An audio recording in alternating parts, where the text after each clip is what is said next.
Okay, in this video we are going to talk about carbohydrates. Many of you know these as carbs, and we hear a lot about avoiding them and such in diets, which is a little bit silly when we get down to what they really mean and what they do for us. So I'm going to start here with primary functions before we get up into the chemistry portion of this. So the functions of carbohydrates, right? Living things use carbohydrates for energy.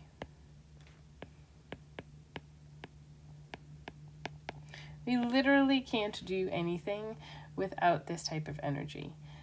It's used for the short term. It is not good storage. I can go down to some examples, right? And we can talk about things like breads and pastas. You might have a pasta party, right? The night before a game or a race, because that's supposed to fuel your body with all of this carbohydrate, which turns to sugar, and we use that as fuel.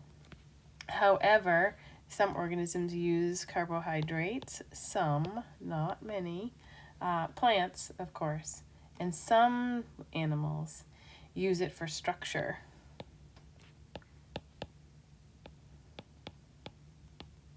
And so some of those examples are, like cell walls, exoskeletons.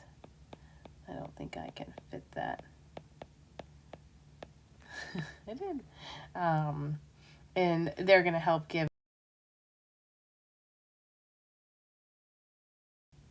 us that good, strong, kind of sticky structure that holds together. And so this is all because of the elements. We talked about these in the first video. Carbon, hydrogen, and oxygen. Right, and it almost, you can see if you look at the words carbohydrate, you almost see here carbohydrate. But if you think you were to hydrate, hydrogen and oxygen make water.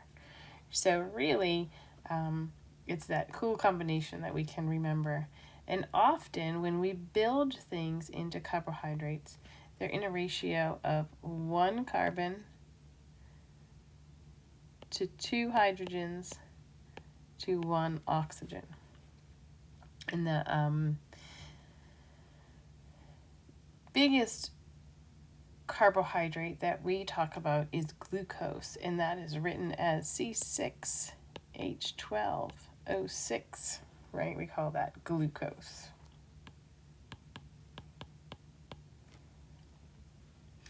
Now we're going to talk more about glucose down here, because glucose is a great example of a monomer. So we talked before, mono means one. So we have glucose. We have another one called galactose, which is part of our milk sugar. Just one part of it, though.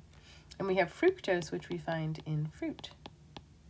You might notice that all three of these end in OSE, right? That's a hint that things are a sugar.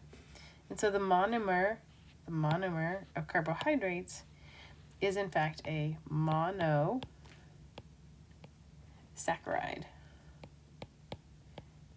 And we saw that as an example when we discussed macromolecules.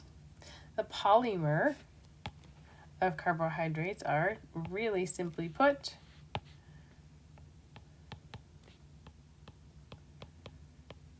polysaccharides. And examples of polymers, these guys are long chains. And we're looking at something called starch, which we find in plants. You guys may have heard of cornstarch. We have cellulose, which is really easy to see in celery, those long strings. And then important to us is glycogen.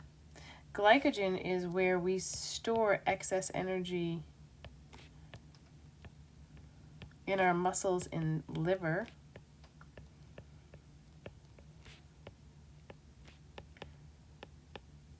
And we can tap into that when we are out of sugar in our system. And the function of cellulose right here is for plant strength. It's in the cell walls. And so you can see from just this that carbohydrates are not something to be avoided. Our brain uses a ton of carbohydrates to function. And in order to do anything, we have a lot of muscles that we don't think about using that are constantly going to need energy. And so carbohydrates, we think sugar, we think energy.